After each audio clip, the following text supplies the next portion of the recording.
Bonjour, ici Tim Pike, un Englishman à Bordeaux, et bienvenue à ce nouvel épisode du podcast Invisible Border Music. Pour ce premier numéro de 2025, nous accueillons au micro Clément Pelofi, guitariste, et Baptiste Sauvion, batteur, qui avec Vanda à la basse constitue Cosmopark, l'excellent trio de Dream Pop Shoegaze. À l'ordre du jour pour la vingtaine de minutes à venir, tout ce qu'il faut savoir sur leur nouvelle EP Backyard.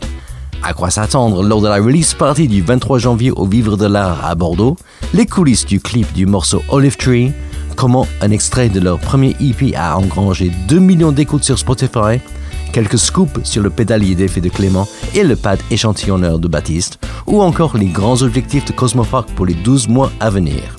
Mais, comme point de départ, en attendant la création d'une page Wikipédia dédiée au groupe, à ses membres de fournir la définition de ce qu'est Cosmopark. Alors, moi je dirais que on est un groupe de rock indé, français, originaire de Bordeaux. On est 3, Vanda, Baptiste et moi Clément. On s'est formé en 2018, on a sorti 2 EP et un album. Et voilà, plutôt tendance shoegaze, dream pop. Oui, on peut rajouter les influences, plutôt Dive, Nothing, Always. C'est pas mal, 3 influences, c'est bien je trouve. Et votre actualité principale, bien sûr, est la sortie de l'EP Backyard, oui. Il y a quelques semaines au mois d'octobre, sur toutes les plateformes. C'est sorti en cassette aussi? Est-ce qu'il y a d'autres? Oui, c'est ça. En fait, on a décidé de sortir uniquement une cassette. C'était limité à 50 exemplaires et on voulait faire une boîte un peu originale. Donc on a tout fait nous-mêmes, enfin avec l'aide aussi d'autres personnes. Mais en fait, on avait une petite boîte en métal que Baptiste a poinçonnée avec écrit Backyard dessus. On a fait sérigraphier la boîte, on a fait plein de petits trucs. Et notre label, on a 2 labels, All in Banana et Stellar Frequencies. Et Stellar Frequencies nous ont fait des super belles cassettes. Petit côté psychédélique presque. Ouais, c'est ça. Hein. Des bains de peinture un petit peu différents et ils les assemblent et ça fait un truc très joli. Ouais. On avait déjà fait avec Stellar Frequencies des cassettes pour l'album, donc on a recommencé là pour l'EP. Et on voulait faire un objet un peu plus sympa, effectivement, avec une boîte personnalisée. Il y a aussi dedans un stickers et un porte-clés. Et du coup, il restera quelques boîtes pour la release party. C'est ça. Les autres ont été vendus. Et la photo sur la pochette? La photo, oui, c'est Buvard, c'est de son nom. C'est un artiste canadien. Et on l'a contacté juste parce qu'on l'a trouvé sur Instagram, on aimait bien ce qu'il faisait. Du coup, voilà, c'est lui qui a fait la pochette. On a fait quelques petits allers-retours et il a trouvé ça et on a flashé dessus. Donc voilà. Et quels sont les premiers retours par rapport à cette EP? On est assez content des retours. Ça reste un EP, donc c'est peut-être pas l'envergure d'un album en termes de retour, mais quand même cool. Dans notre entourage, ça a bien pris, mais après, autrement, on a eu pas mal de presse. Voilà, on a eu pas mal de choses à l'international, des petits, pas forcément de la grosse presse, mais des gens qui s'intéressent un petit peu sur des blogs ou des trucs comme ça. Du coup, c'était assez cool. Et donc, cette release party qui aura lieu le 23 janvier au Vivre de l'Art, ouais. À quoi ressemblera cette soirée? Ok, alors c'est une soirée, on sera 3 groupes.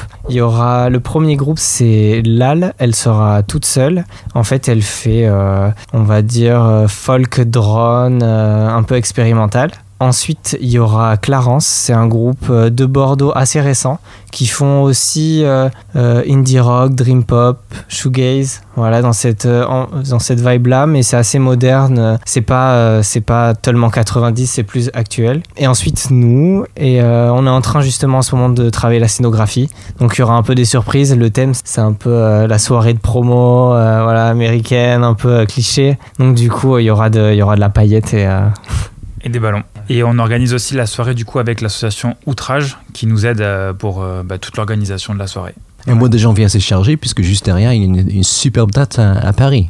Alors est-ce que j'ai noté le 26 janvier au Hyper Weekend Festival de Radio France? Ouais, c'est ça. C'est hyper cool. C'est à la Maison de la Radio. Ce sera au foyer B, c'est gratuit. Et voilà, c'est super beau de pouvoir jouer au Festival Radio France. Voilà, on est en train de préparer ça en ce moment. On est en train de répéter cet après-midi. Donc voilà. Et ça, c'est quelque chose qui est enregistré également pour la radio? C'est aussi enregistré pour la radio. Il y aura sûrement des diffusions radio. Alors moi, je connais pas exactement le fonctionnement du festival, mais oui, ce sera sûrement rediffusé, ouais.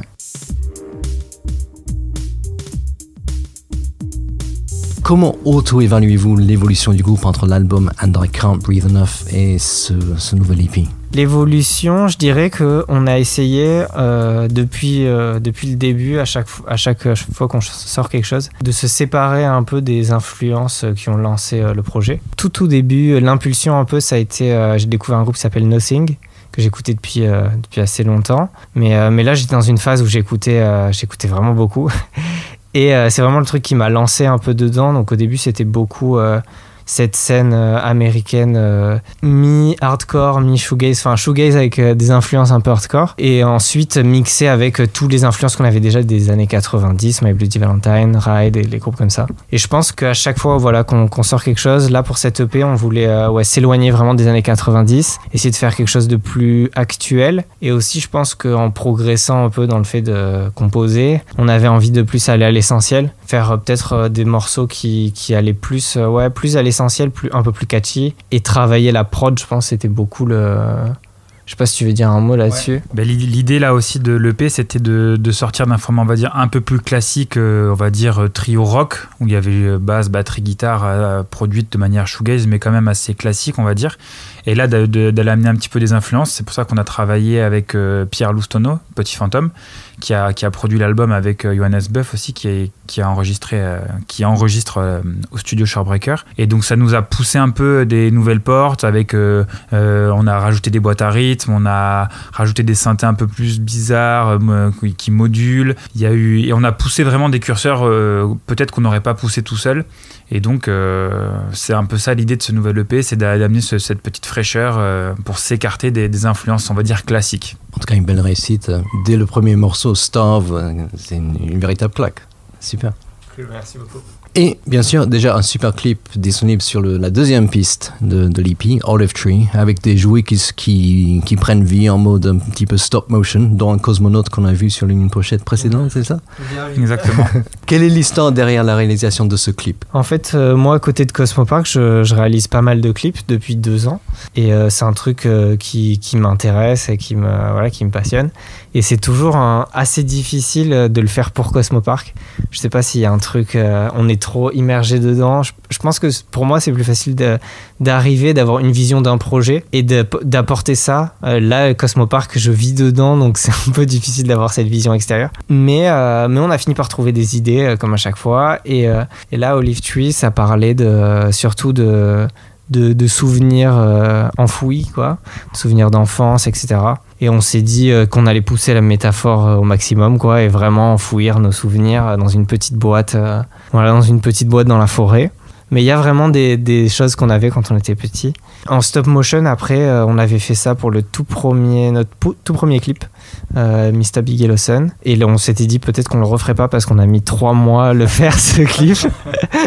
Mais là, c'était beaucoup plus simple parce que c'était des photos, on n'avait rien à dessiner. C'était très long, en fait, la peinture avant et tout ça. Là, il n'y avait rien à dessiner, donc ça a été beaucoup plus rapide. Mais voilà, ouais, c'était un petit clin d'œil aussi à notre premier clip. Et les images du groupe qu'on voit dans le clip sont tournées... Ouais, on a mis ça sur un trépied. Et on a mis l'appareil sur un trépied et on est allé dans la chambre de Vanda. Ouais, c'est ça. On saura tout. Ouais. T'évoquais Mr. Big Yellow Sun. Alors, c'est vrai que quand on regarde la liste des chansons sur Spotify, Mr. Big Yellow Sun, c'est un Mr. Big tout court. Parce qu'on est à près de 2 millions d'écoutes. Ouais. C'est un ovni. Comment vous expliquez ça? C'était repris quelque part? C'est juste vos familles qui écoutent en boucle? En boucle. Tous nos oncles l'écoutent toute la journée en boucle. Non, on sait pas trop. Le premier truc qu'on s'est aperçu, c'est sur YouTube. Il y avait une chaîne qui s'appelait The Worst Taste qui avait repris le morceau et ça avait fait très rapidement peut-être 100 000 vues. Ce qui était déjà énorme, ouais. Pour un premier EP, ça nous avait déjà surpris d'avoir 100 000 écoutes qui venaient comme ça. Mais oui, c'est vraiment cette chaîne-là qui avait repris le titre. Je pense que ça a fait un petit effet boule de neige derrière. Et sur Spotify, des fois, il y a des playlists, on va dire un peu d'influenceurs qui vont mettre les morceaux en avant. Et c'est vrai que pour ce morceau-là, nous, on l'avait sorti, cette EP, un peu au hasard, sans stratégie de communication, sans aucune... on n'avait rien pensé. Et tout s'est fait un peu par le bouche à oreille, on pense. Et les gens se sont repassés le morceau. Et c'est beaucoup de playlists, en fait, de gens en privé, quoi. Donc c'est super cool. Et on ne sait pas trop pourquoi. Il a marché et les gens se sont repassés le morceau petit à petit, quoi. Et c'est un morceau que vous avez encore du plaisir à jouer live? Oui. Puis on l'a un petit peu réarrangé pour le live sur la fin. Et ouais, on adore ce morceau. Ouais. En plus, ça nous rappelle les débuts aussi, donc ouais, c'est vraiment cool. Ouais, puis c'est toujours agréable, comme tout le monde le connaît. C'est un peu le tube du set où les gens ils vont être contents, ils vont chanter un peu les paroles et c'est hyper agréable, quoi. Et 2 millions d'écoutes sur Spotify, c'est quoi? C'est un Big Mac? Qu'est-ce que... Je sais pas en chiffres. Nous, ouais. Compliqué, ouais. C'est compliqué à quantifier parce que Spotify nous reverse des royalties tous les mois en fonction d'un petit peu de toutes les écoutes. Mais depuis le début, peut-être que ça génère, je sais pas, de 3 000 euros. Ouais, à peu près. Pour Biggie Lawson, ouais. C'est pas mal. Ouais. Pas mal.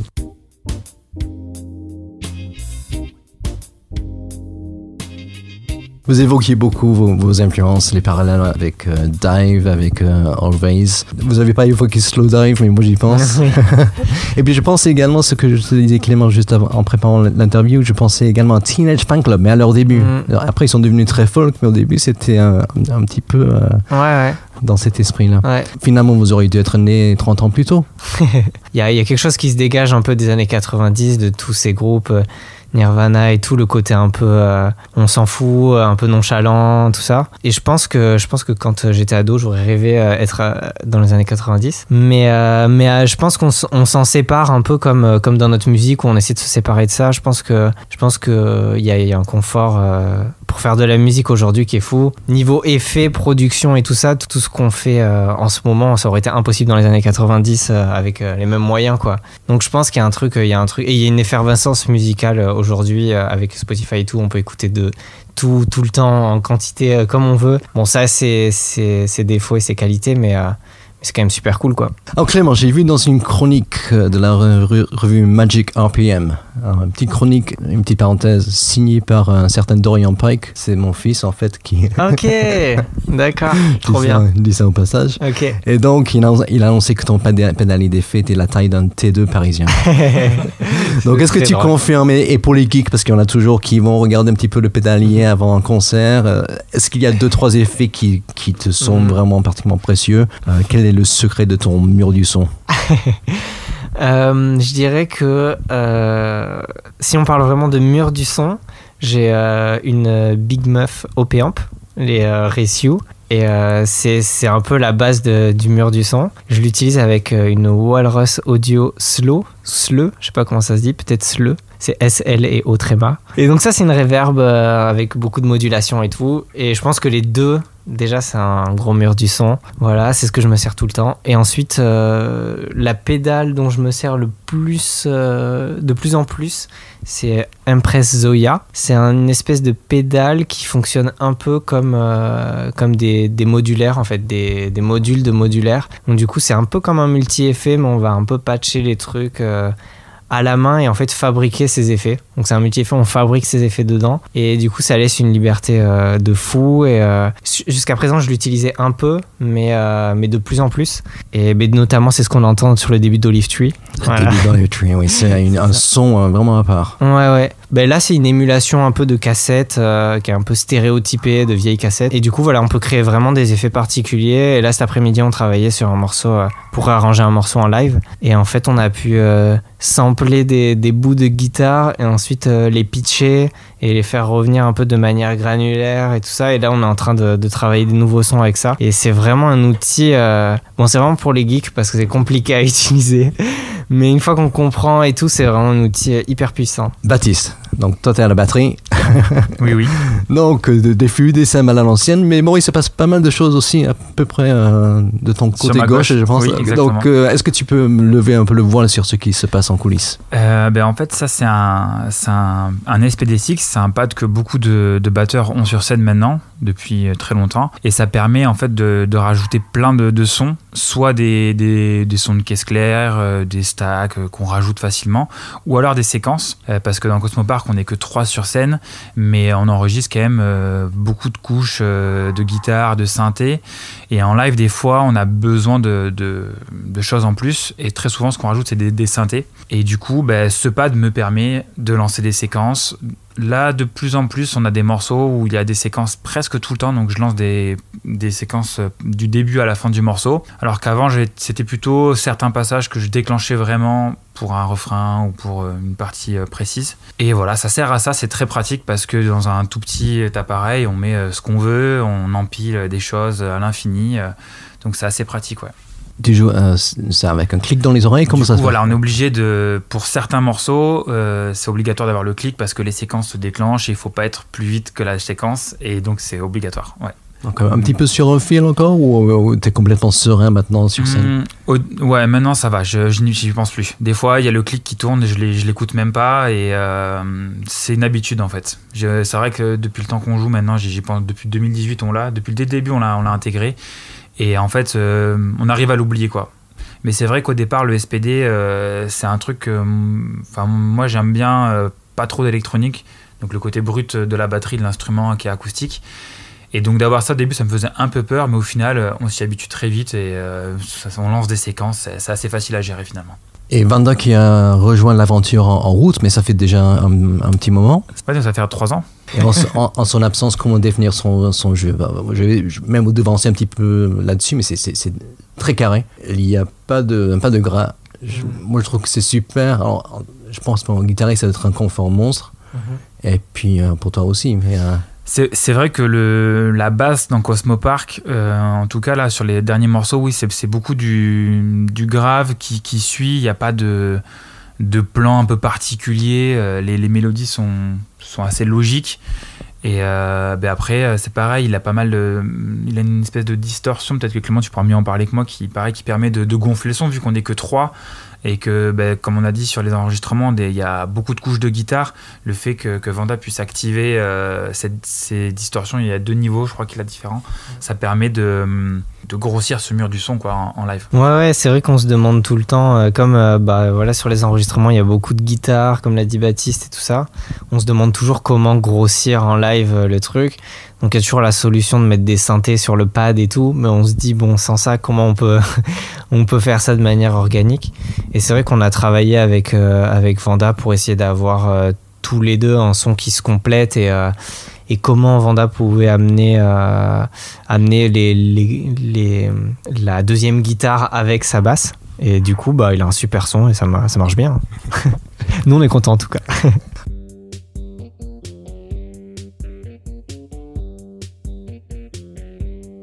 Un groupe comme Cosmo Park, comme tout groupe, c'est forcément un écosystème d'acteurs à Bordeaux, peut-être ailleurs aussi. Qui sont les personnes en coulisses qui œuvrent à vos côtés en studio ou sur la route? Alors là, en studio, donc il y avait, comme a dit Baptiste, Johannes Boeuf qui a enregistré notre album et Petit Fantôme, Pierre Loustenau qui a aidé à la production, réalisation artistique.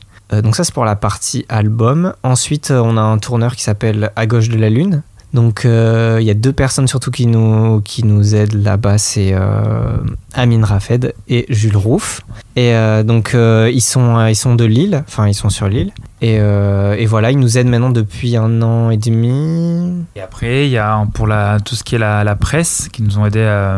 Donc il y avait Julie pour la presse internationale qui est dans l'association Outrage pour notre liste party et Chloé Legrand qui a fait toute la presse en France. Et nos labels, donc il y a All in Banana qui nous suit depuis le premier album avec Tom du coup qui est tout seul dans ce label là qui fait un super boulot et pareil Cédric de Stellar Frequencies qui nous suit aussi depuis l'album, donc on a fait la même chose pour l'EP.